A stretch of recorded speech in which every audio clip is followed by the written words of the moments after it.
J'espère que je vais faire plus gros que toi. Hein. Alors, on n'a pas de chiffres concernant les conversions en France parce que, évidemment, c'est interdit de recenser les gens sur religion en France. Mais il y a une estimation très ancienne, un chiffre de 50 000 convertis qui traîne depuis très longtemps.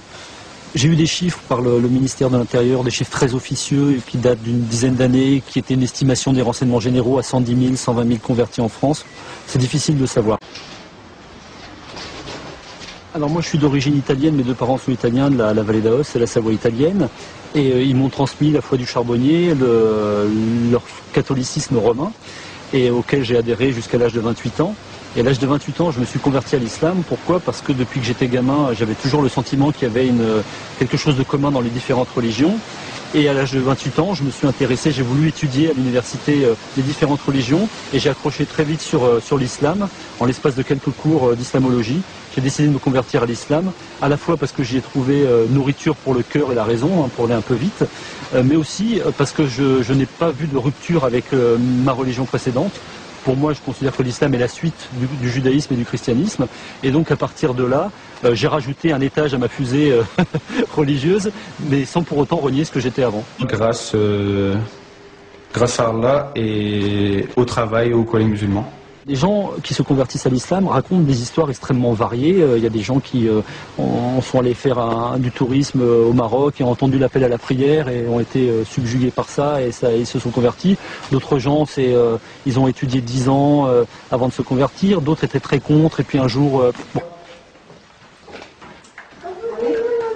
Si aujourd'hui je dis je me convertis à l'islam, ça fait pas du tout la même chose que si je me dis je me convertis au bouddhisme.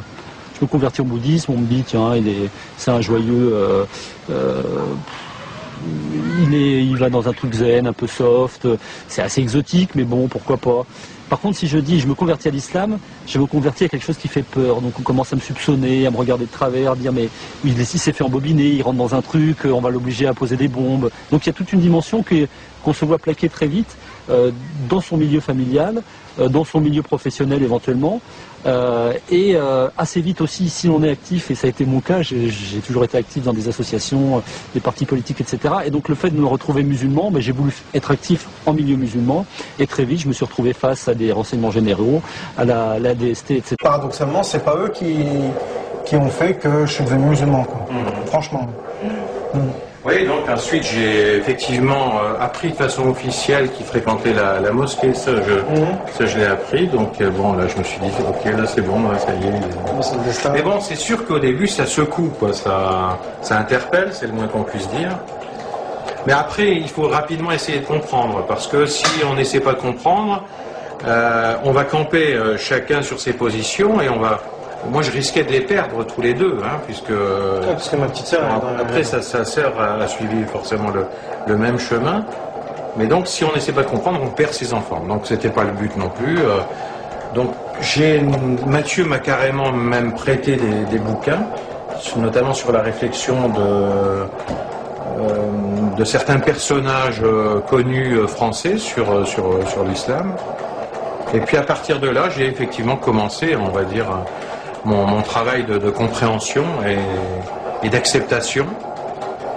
Et puis après, bien finalement, ça s'est très bien passé, jusque, bon, à part quelques petits épisodes où dans son discours, j'avais peur qu'il ait moins de tolérance vis-à-vis des autres, en fait.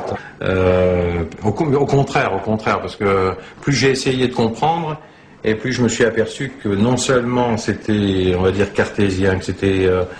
enfin pas cartésien, mais que c'était cohérent, hein, voilà, que c'était cohérent, que les textes et que c'était la vérité, parce que plus j'avance dans mon but de compréhension, et plus je m'aperçois qu'effectivement c'est la vérité, quoi, voilà. Et bon, pour l'instant, parce que il doit être trop content maintenant, parce que il a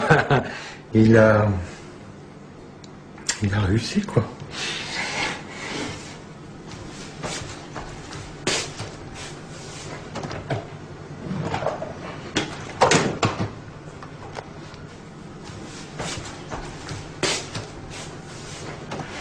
C'est à la lecture des textes, ça reflète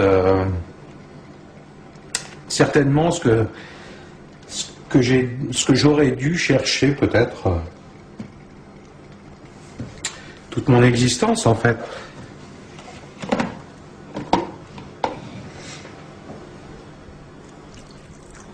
Surtout que je connais son travail dans le milieu dans lequel il évolue, dans un milieu parfois difficile où il y a des jeunes qui sont désœuvrés, qui sont en quête de vérité, de recherche spirituelle, et il a désamorcé parfois des situations plus que ubuesques, plus que difficiles, grâce à la religion, et ça c'est formidable, quoi, voilà. Donc là il n'y a rien à dire, quoi, c'est du respect, hein. Moi il m'a fallu attendre 53 ans pour... mais bon, il n'est jamais trop tard. Hein. Ben ouais, c'est comme ça. Il n'y a rien de tard. Je m'appelle Renaud, j'ai 37 ans, je suis belge, je viens de province, un petit village qui s'appelle Mariembourg, et ça fait quelques années que j'ai vécu à Bruxelles avec les études et puis le travail. Et depuis 5 ans, je m'appelle aussi Ali parce que je suis converti à l'islam. C'est lors d'un voyage au Sénégal, en voyant le regard des gens, leur comportement, leur façon de vivre. C'est vrai que moi j'ai souvent pris le temps de méditer parce que je pense qu'il faut toujours être en réflexion par rapport au monde qui t'entoure et aussi par rapport à toi-même. À vrai dire, après mes 15 ans, après avoir été éduqué dans le catholicisme, à partir de mes 15 ans, j'étais plus tourné vers des penseurs anarchistes. Donc c'était un peu ni Dieu ni maître. Et puis voilà, c'est devenu un seul maître, Dieu, parce que j'ai découvert dans l'islam une vraie spiritualité profonde qui allait à l'encontre de tout ce que j'avais pu entendre jusque-là à travers les médias de masse. Pour moi, l'islam, c'est la tolérance. C'est pas l'intolérance, c'est la tolérance. C'est l'unité. Ça concerne tout le monde et pas seulement un groupe de personnes. Et c'est au moment du rappel que la chose se produit. Et tout ce que je souhaite, Inch'Allah, c'est que les gens se posent les bonnes questions plutôt que parfois être influencés par tel ou tel discours qui conduit finalement à l'ignorance. Et essayer d'allumer un petit peu la lumière, et l'islam, c'est éclaire tout.